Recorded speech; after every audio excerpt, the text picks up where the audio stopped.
We will restore peace through strength. Get that war settled. It's a bad war. And Putin, has so little respect for Obama that he's starting to throw around the nuclear word today. You've heard that, nuclear. Donald Trump over the weekend once again thinking he's running against Barack Obama.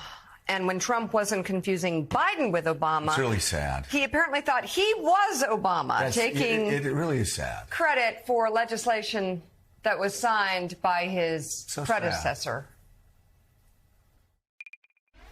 For our great veterans, we passed VA accountability and VA choice.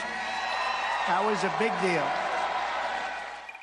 I have no greater honor than serving as your President and Commander-in-Chief, and I have no greater privilege than the chance to help make sure that our country keeps the promises that we've made to everybody who signs up to serve. With that, I am going to sign this bill. Thank you very much, everybody. Now watch me sign this bill. Good morning. So, get this. Hold on.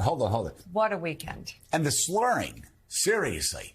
I mean, I have to apologize to Fat Elvis in 77 because Fat Elvis never slurred his words like Donald Trump did this weekend, and his face was contorted, and something was going on. It's very weird, but again, though, it's Joe Biden who, falls off his bike and whatever. It's really a bizarre thing. But they'll pretend. They'll pretend on other networks that it doesn't exist, and Trump people will pretend it doesn't exist, and then we'll have an election, and by the time the election comes, everybody will know it exists, and everybody will know who actually has more of a problem. But here you had, and Jonathan Lemire, I'm not really good at politics. That's true. Or don't keep up with the news. You don't have to in this job.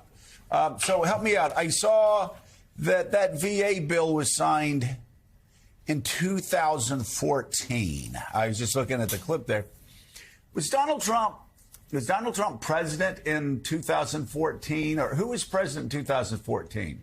I've got the trusty almanac here, and it says that in 2014, no, it was not Donald Trump. It was actually Barack Obama was president of the United States.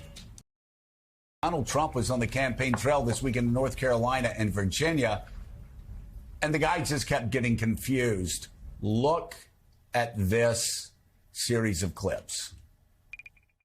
In Venezuela, did you just see Maduro? Venezuela, it's unbelievable.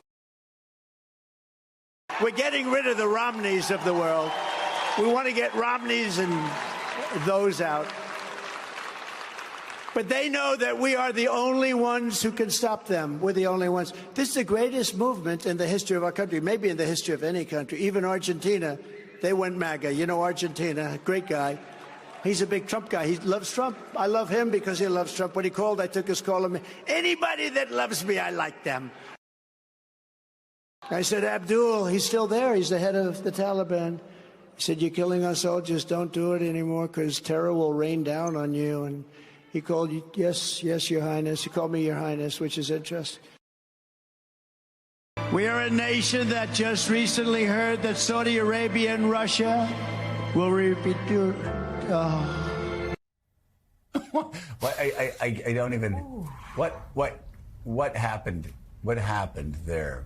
Charlie Sykes, we see it more and more. He gets in the middle of sentences. He's reading teleprompters, and his mind still blanks out.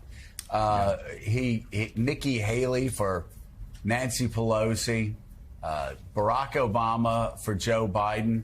And it's just so pathetic and sad. They're going, no, he's doing it on purpose. No, he's not doing it on purpose. He's not doing any of this stuff on purpose. And so you take the fact that his mind blanks out and he looks lost. It looks like a sad scene to me to see somebody up on stage and blanking out and getting lost. But then you have a guy, first of all, he thinks the person who runs the South American country's name is Argentina. Argentina, great guy. And thank you for saying get rid of the Romneys in the Republican Party. That is torn out of Carrie Lake's book of loserdom. That's where it'll lead you. But also, again, against all this madness, and unfortunately, an old man who is losing his ability to communicate. He's praising the Taliban leader for calling him Your Highness. I mean, tell us, wrap up that speech for us, if you would, Charlie Sykes. How do you? Well, what fresh hell. Unfortunately, I'm not a psychiatrist here. What's on display is that, okay, Joe Biden is old, but the other guy is deranged, demented, and pathetic, as you point out, not to mention dangerous. And this is on display. And, as we're sitting here talking about this, we're less than 48 hours away from that guy clinching the Republican presidential nomination. The Republicans have one last off-ramp, and they're not going to take it. They look at this guy, and this is the extraordinary thing, is that Republicans look at him, and I don't have to repeat all the things. I mean, he's been found liable for rape. He's facing 91 felony charges. You have these kinds of, this gaseous malice that you get from these gaffe-filled speeches, and they're looking at him thinking, yeah, we'd like 4 more years of that. So, if there's any upside here, is that Joe Biden will be able to say, yeah, I'm old. I'm very stiff when I walk, but this guy is also old, and he's crazy, and he's dangerous, and he is incoherent. He needs to make that point. The other maybe upside is that, now that there's no way of denying the fact that it's going to be Donald Trump again, it'll focus the mind. And I agree with you, Joe, that I think Democrats need to stop the bedwetting, but they need to get out of the bed, and they need to freak out a little bit, because the reality is maybe this is what it will take for them to realize this guy could become president of the United States. This could actually happen, and maybe we ought to treat that threat, the way it ought to be treated. If it's an existential threat, let's start acting like it's an existential threat. So stop the bedwetting, but maybe a little bit of freak out wouldn't be the worst thing in the world. Well, no, maybe it'll wake a lot of Democrats up. I will say, though, all this idea, you brought up the things that a judge determines that Donald Trump raped a woman. It's amazing. Evangelicals are cool with that. It used to be like Bill Clinton. No problem. Wait, did he do something with his intern or not? Character matters in the White House. He must be driven to the sea. I mean, these same evangelicals. I was there. I was hearing it every day as a congressman. Every day, Republicans every day. Man, he doesn't have the morals. Bill Clinton doesn't have the morals to be president. How dare us? Like Mr. Bible in the House. What does he think about President Trump grabbing women by their genitals or having sex with a porn star while he was married to his wife who was about to have a baby and then paying her off? And apparently there are more that Michael Cohen took care of. But, okay, go on. I'm sorry. I digress. But those things just should be looked over. They ignore those things. Because let's just face it, they're raging hypocrites when it comes to this. Bill Clinton bad. Donald Trump raped a woman, says a judge. A jury of his peers said he sexually assaulted and defamed a woman. A grand jury after grand jury after grand jury, again, of his peers, not the deep state, people. A grand jury of voters, citizens, have found him, found enough evidence to indict him on 91 counts. I mean, all over the country, 91 counts, and yet, Mika, everybody's fine with it. Look, I mean, in the extreme MAGA world, and again, I think most pathetically, and Pete Wehner's been writing about this, evangelicals that were just so aghast, just shocked by Bill Clinton's behavior. Yeah. Now, end of the world. Now, many of them, they basically said this guy's their savior. I mean, they have so abandoned the faith that they claimed they had when Bill Clinton was president. They were so shocked that some of them, I'm talking about some of them, have so abandoned their faith that they are now idolizing Donald Trump. And they will tell you that. Mm-hmm. It's sad and pathetic. Let's get get an update on Donald Trump's criminal cases. Joining us now, former litigator and MSNBC legal correspondent Lisa Rubin. We'll start with the classified documents hearing on Friday. What was the bottom line out of it? Bottom line, Mika, out of it was there was no bottom line, which is we still don't have a trial date in that case. No. Judge Cannon has acknowledged that May 20th, which was her prior trial date, is no longer feasible. But we ended that hearing without a clear understanding from Judge Cannon what trial date she's going to set. If any. She was begged by the Trump lawyers really not to set a trial date until after the election due to a number of different factors, including the fact that he has also moved to dismiss that case on presidential immunity grounds. Okay, and then we'll go to Fulton County, where we're waiting word on whether Fani Willis can continue. And the question here is twofold. Are they winning just by the delay that's created? And how do you think, what do you think the outcome of the Fani Willis issue will be? Well, first of all, are they winning just by creating a delay? Trump always wins when he creates delay. And as you know, Mika, throughout his criminal cases, he has succeeded in creating quite a bit of delay, except here in New York, where his trial will begin later this month. In terms of the ultimate outcome, I think it's a little bit hard to say because the legal standard that should govern whether or not there's a conflict of interest that would disqualify Fani Willis is somewhat up in the air.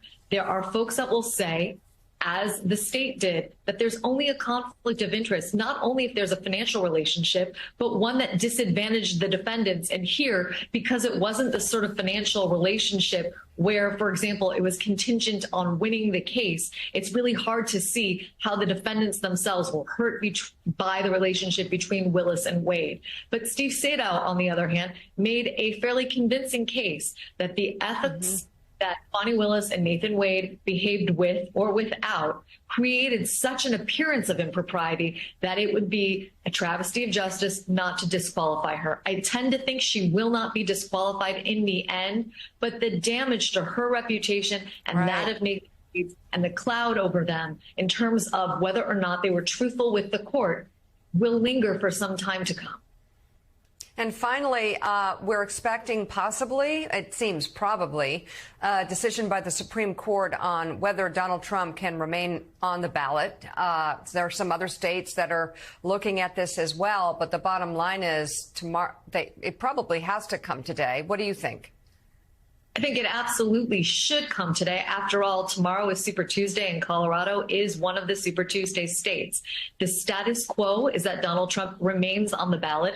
If the Supreme Court were going to uphold Colorado, you would think they would have done so one day, more than one day before the primary election. All right. MSNBC legal correspondent Lisa Rubin, thank you for keeping track of all of that for us. I want to ask Aaron Zitner right now about the Wall Street Journal poll about the president and his relation to the economy and people's perception of him in terms of handling the economy. How much of that do you suspect is rooted in interest on credit card rates? That's something that every American pays every month for fear of losing their card. That's the impact of the economy that I think they see most often, other than grocery prices. Yeah, and mortgage rates, too, have been a problem. Inflation has just been so corrosive, and interest rates, and it's pervasive and affected everybody. But we've had this mystery about the economy, which is through traditional measures, unemployment, inflation, the stock market, consumer spending is high. The economy is pretty good, but people aren't feeling it. And the question for the presidential campaign has been, will people start to feel that the economy is strong and move more in line with the economic fundamentals? And will Biden get any credit? And what we're seeing in our poll is, yeah, Biden's getting a little more credit. People are viewing his handling of the economy a little better. But boy, he's got age, immigration, and other issues that are just weighing him down. And it's not enough. This improvement in economic sentiment, consumer sentiment, just isn't enough to give him much lift so far. Yeah, Adrian, there's no question that President Biden faces a number of challenges for his reelection bid, including two hot wars overseas, at least one of which in particular, the one in Gaza, is dragging down his support, at least among pieces of his base. But you know this as well as I do. The Biden team frames it differently. They see the poll numbers, but they don't think the poll numbers are going to be reflective of how people vote in November. We've seen that overseas with other leaders of democracies, and they think it'll happen again here, too. And even though these polls are worrisome, since the Dobbs decision, Democrats win elections. They keep winning elections. Now, this will be the first time since the Dobbs decision that President Biden name will be on the ballot. So talk to us about how that framing needs to occur in the next few months. Well, a couple things, Jonathan. I think, number one, we have to keep in mind that every time that Donald Trump's name has been on the ballot, or every time that he has been part of an election, 2017, 2018, 2019, 2020, he has lost. 2022, even the repercussions of Donald Trump's presidency were looming around, and the threat of him running again was looming around, and Democrats have consistently won in very tough elections. So that's one thing to keep in mind. Of course, you also saw New York 3, which I think gave Democrats a major boost because we saw how the Democrat in that race was able to run offensively on immigration, was able to really tout the strong economy, that, yes, perhaps not everyone is feeling it. The consumer confidence is going up. And so you're able to sort of take the economy, take it head on, talk about it, and also run offensively on immigration. But look, I'm going to tell you this. My money's on the guy that's created 15 million jobs and counting as president, who passed 4 major economic bills, 2 of those bipartisan, who's overseen record wage growth, who capped insulin at $35. The list of Biden's accomplishments goes long and wide, far and wide. You compare that to Donald Trump, the madman, who, frankly, we just have not been hearing a lot from over the past few years. I think as this election heats up, it does become a binary choice as we move into the general election between Joe Biden and Donald Trump, and you start hearing Trump on the stump making all these crazy comments and gaffes, such as the ones that you played this past weekend. And then you also see for the Biden campaign, which, by the way, is raising a lot more money than Donald Trump's campaign, as Donald Trump is spending a lot of money that he's raising on his legal bills. The Biden campaign is going to have a major cash advantage going into the real time where it makes a big difference to be spending more money on the ads, your persuasive ads, and making sure that you're getting the message out in terms of what you've done and what you will continue to do for the American people. I think once the summer hits, people are tuning in more. We're spending more money on the Biden campaign. The Biden campaign is spending more money. It's going to be a far closer race, and the polls are going to start to reflect that.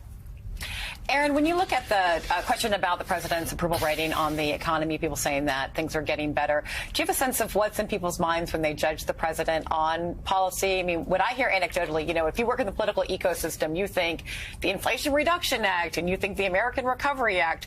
But if you're a normal person, you look at interest rates, which people don't understand that that's made by the Fed Reserve and that he doesn't have a role in that. You look at credit card interest rates. You look at and inflation, which people assume is some sort of byproduct of a Biden policy. What do you think do you have any sense of what people are actually thinking of when they're judging him on his economic performance?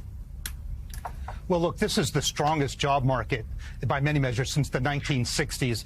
Gas is about $3 a gallon. Before it was $4 a gallon. I think people take clues from their daily lives, and we see some improvement in how they view the president's handling of the economy. About 40% approve of how he's handling the economy.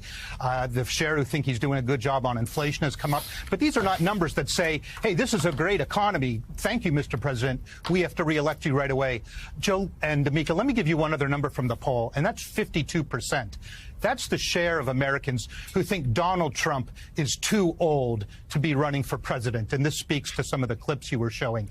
That 52% is well below the number who think Joe Biden is too old to run for president. He's at 73% of people saying, what is this guy doing at age 81 running? But that 52% is up 5 points from December. So what we're going to watch in the future is, as you guys show more of these clips and they are out in the media, will more and more people come to think that age is as big a millstone in re-electing Donald Trump as it is for Joe Biden. Reporter and editor at the Wall Street Journal, Aaron Zitner, thank you very much for coming on the show this morning. We appreciate it. And we're being joined right now by White House reporter at the Washington Post, Tyler Pager. And Tyler's got a new series for the paper on how the president's thinking is often informed not by advisors, but by chance interactions with everyday Americans. And Tyler writes in part this: As President of the United States, Biden has access to practically unlimited information. But to a remarkable degree, Biden relies on direct personal interaction for information, catch-up chats with his children and grandchildren, talks with fellow parishioners after Mass, exchanges with workers on his property in Wilmington, Delaware, spontaneous calls to former colleagues, from consumer prices to masking guidelines to loneliness. The president brings their worries to the Oval Office. The chance encounters and informal chats also give the information a random, limited quality, seeming to depend on whom Biden runs into and their concerns of the moment, leaving some aides to marvel at the influence these casual interactions have on setting the governing agenda. So, Tyler, what were you looking for when you set out to embark on this series? And tell us more about what you found. Yeah, Mika, thanks so much for having me. It's great to be with you this morning. And the goal here, I set out a few months ago to try to better understand how the president does his job. He can prioritize any issue. He can meet with whoever he wants. And the process by which he does his job is mostly not available to the American people. We see him give speeches, but most of his day is spent in the Oval Office, in meetings, having conversations with aides and other world leaders. And that is just not something that we can see day to day. So I set out to try to better understand, as he runs for re-election, what does the president actually look like behind the scenes? And so this three-part series tries to answer some of those questions. The first one, which you were just reading from, looked at how he gets information. Obviously, there's the briefing book, there's the daily presidential briefing where he meets with the national security team, and then he has briefings all day with aides. But what I found to a remarkable degree is how much he craves those pulse checks from Americans outside the presidential bubble. He spent most of his career in the Senate, commuting every day from Wilmington to Washington on Amtrak, where he chatted with passengers and conductors and sort of had that ability to get feedback in real time. Obviously, that has changed dramatically as he lives in the White House. He's compared it to living in like a gilded jail. And so now, as he leaves for the weekends, as he does most weekends, he craves those opportunities, even if they're very informal and very casual and infrequent, whether it's going to church on Saturday evenings for Mass, as he often does, or just being at his home in Wilmington and having gardeners or other people come to his property and bring up issues with him. He then comes back on Monday morning to the Oval Office and starts barraging his aides with questions about what are we doing about this? How do we think about this? And it's a remarkable thing that that's how the president really craves getting these real pulse checks from everyday Americans.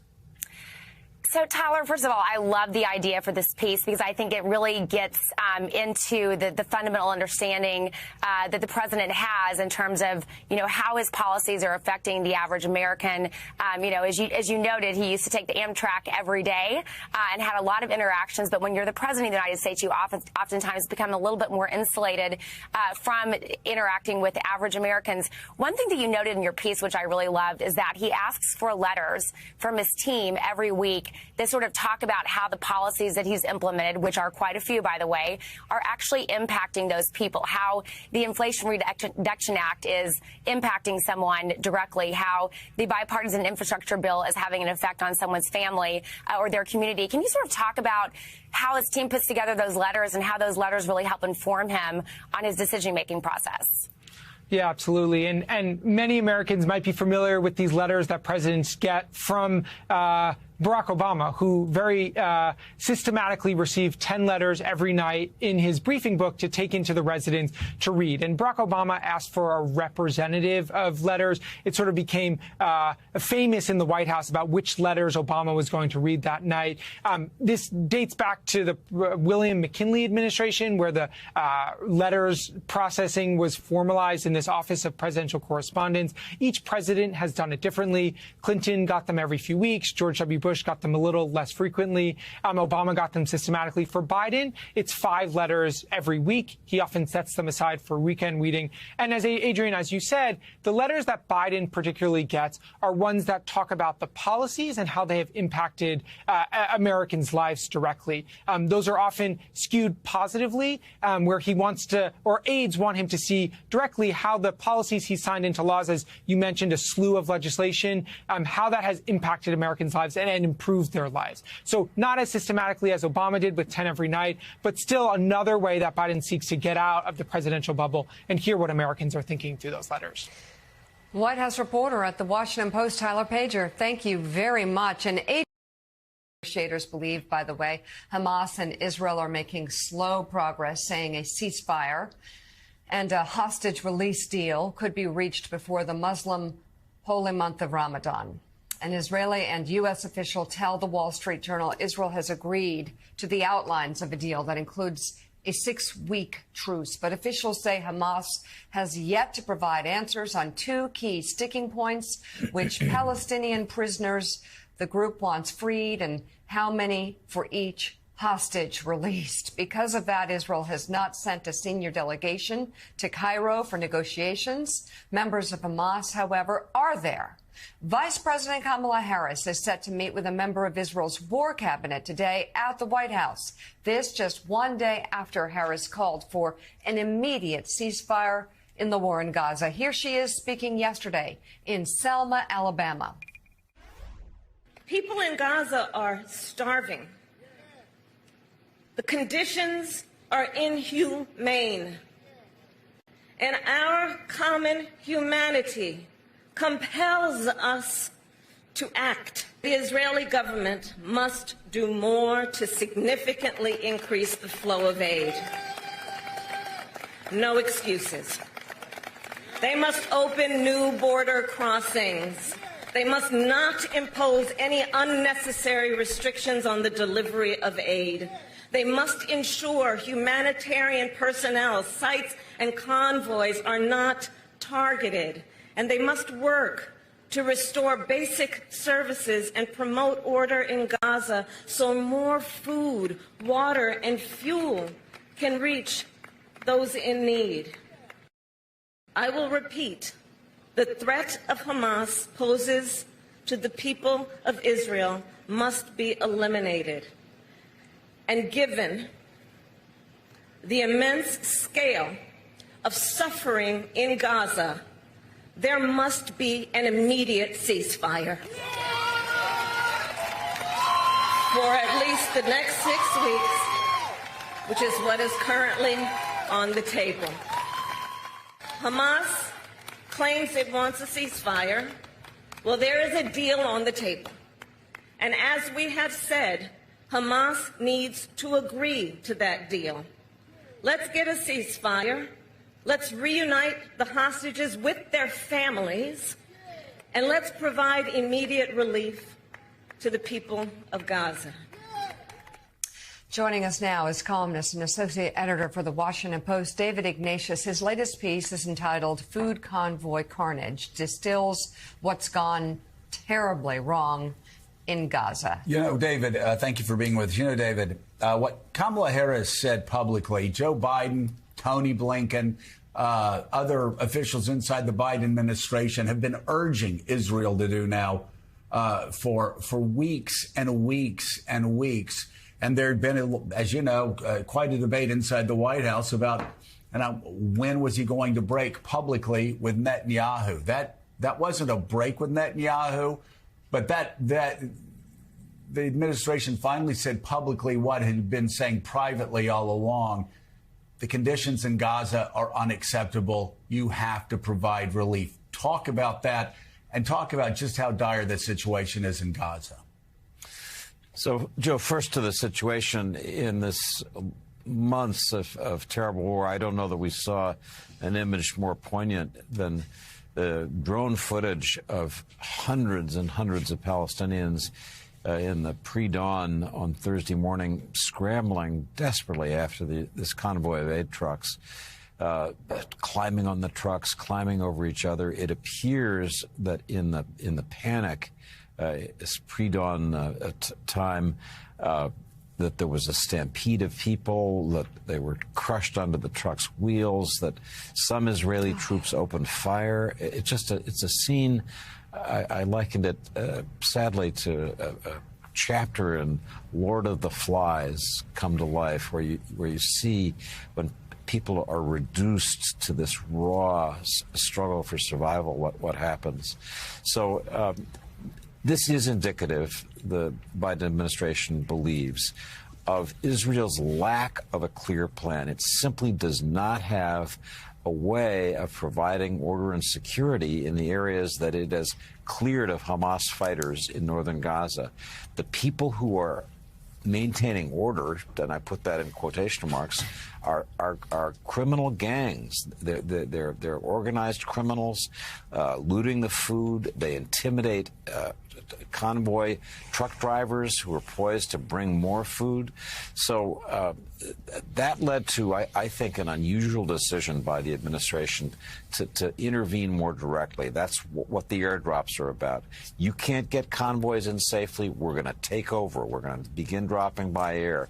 They're going to build a port off Gaza. They're contracting now with people in Cyprus to bring in docks. The Gazan waters are very shallow. They're going to figure out a way to have long floating docks and bring aid in that way. They're going to figure out ways to do convoys that are more secure. The administration is fed up with the situation.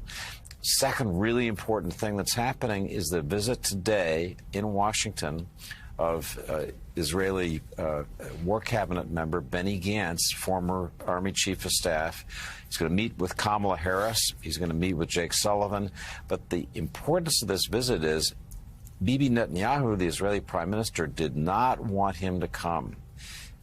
Bibi Netanyahu has still not been received in the White House, and here comes Benny Gantz, his chief rival, who's going to be received, is going to have discussions with administration officials, and I see this as the beginning of a process that may see a splintering of the Israeli War Cabinet. I think the prospect of elections in Israel that would probably displace Netanyahu is increasing. In the polls now, Gantz, who will meet with Kamala Harris today, is far ahead of Netanyahu. If the race were held tomorrow, Gantz would win it. So keep your eyes on that, and then the political repercussions back in Israel. But basically, we're in a moment where the U.S. is going to play a much more significant role, both on the ground with aid and in these meetings with people like Gantz. David, please weigh in for us on two things. The fact that the U.S. has had to resort to these airlifts for the supplies, doesn't that also point to a weakness and inability to push Netanyahu to provide more safety, to get better, more supplies in via the ground? And then secondly, speak to us about the urgency that the U.S. has, and it was a bit on display from the vice president over the weekend, to get a ceasefire in place before Ramadan, the Muslim holy month, just about a week away. So, Jonathan, the convoy situation was going pretty well in January. There were more than 200 trucks a day that were coming in. And then things got tangled in part because the convoys were being protected by police from Gaza who were affiliated with Hamas. And Israel began targeting them, and the police said, we want guarantees we won't be shot at. And they didn't get those guarantees. So suddenly you had no protection for the convoys. Some of the openings, the crossing at Kerem Shalom into Gaza was closed. So suddenly there was a scarcity of food, and that I think has exacerbated the problem. In terms of what's coming up, the U.S. believes that if this ceasefire can be achieved in the next week, Ramadan starts in about 7 days from now, that it will begin a process of de-escalation. So the ceasefire will last for 6 weeks initially. 40 Israeli hostages, wounded, sick, elderly, women will be released. And then the hope is that at the end of that 6 weeks, there's still a lot of male hostages being held by Hamas, that there'll be another pause of additional time, so another 6 weeks maybe, and that you'll begin to get conditions where you could really ratchet this conflict down. That's the hope. But first, they've got to get this initial agreement. That's what they're trying so hard to get today. So, Jonathan V. Last, you write in part, quote, as the political strategist Mike Murphy said many moons ago, Biden's age is like a gigantic pair of antlers he wears on his head all day, every day, even when he does something exceptional, like visit a war zone in Ukraine or whip inflation. The people applauding him are thinking, can't stop staring at the antlers. But you argue that President Biden is almost certainly the strongest possible candidate Democrats can field against Donald Trump. You continue. Unemployment is at its lowest low. GDP growth is robust. Real wage gains have been led by the bottom quartile. And the American economy has achieved a post-COVID soft landing that makes us the envy of the world. Makes us the envy of the world. He has no major scandals. Did you see poor Comer this weekend? His handling of American foreign policy has been stronger and defter than any recent president's. Moreover, he is a known quantity. Biden is fully vetted. His liabilities priced in. Voters are not being asked to take a chance on him. And I'll add to that, he, unlike any other Democrat we know, has beaten Trump before. Yep. So he has. So, Jonathan, the hand-wringing, it continues, but it's been going on for a couple of years. In fact, it's been going on since Joe Biden has been in politics. And we hear it all the time. Oh, Biden's too old. After Iowa 2020, poor old guy. He doesn't know his day is done. After New Hampshire, open mocking and ridicule. Nevada, it's over. He goes to South Carolina. Jim Clyburn endorses him. Boom.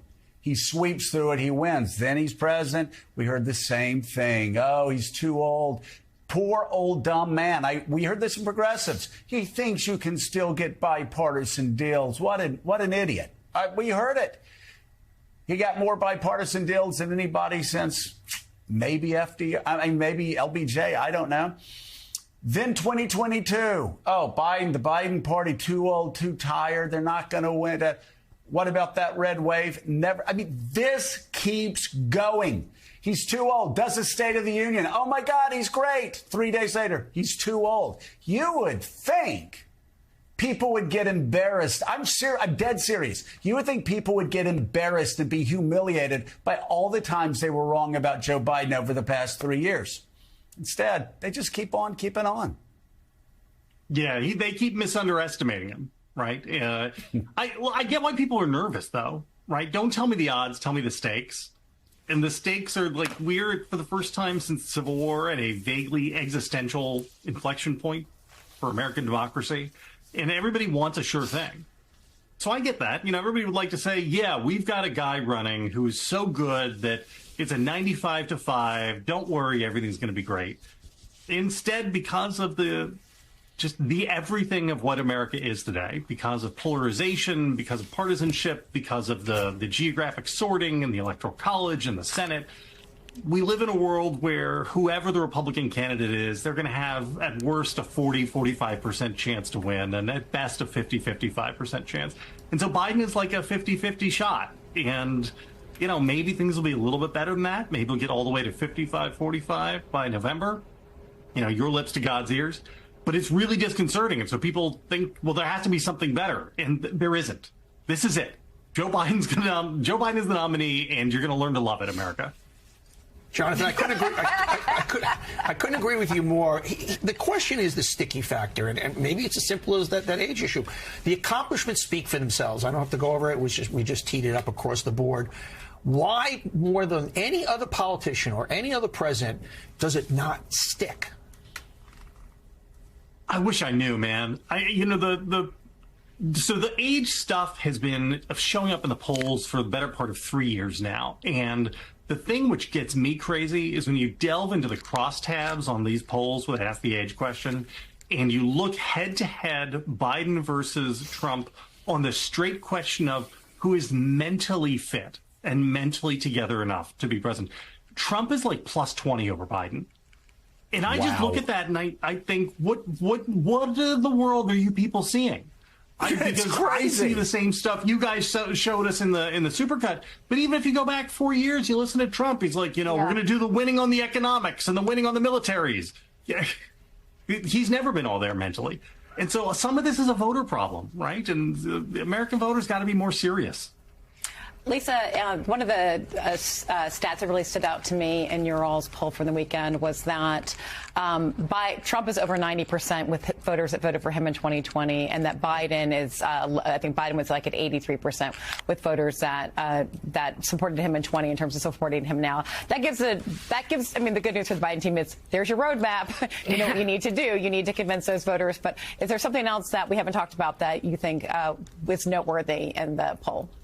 Well, I just think a voter problem is, in fact, the problem, right? If you want to win elections, you need to have voters. And, you know, what you point out is really true. They have an enthusiasm issue among Democrats, and maybe that changes, but they're going to have to, I think the campaign is very well aware that they're going to have to get particularly these low propensity voters, people that came out for Joe Biden in 20, who maybe now, even though the economy is by all measures doing better, don't necessarily feel better than they did in 2019. They need to find a way to get these people out and get them energized and excited and out to vote for Joe Biden again, even if his accomplishments aren't breaking through to them. So it's a thorny problem. And when you add the age issue on top of that, they certainly, as you say, have their work cut out for them.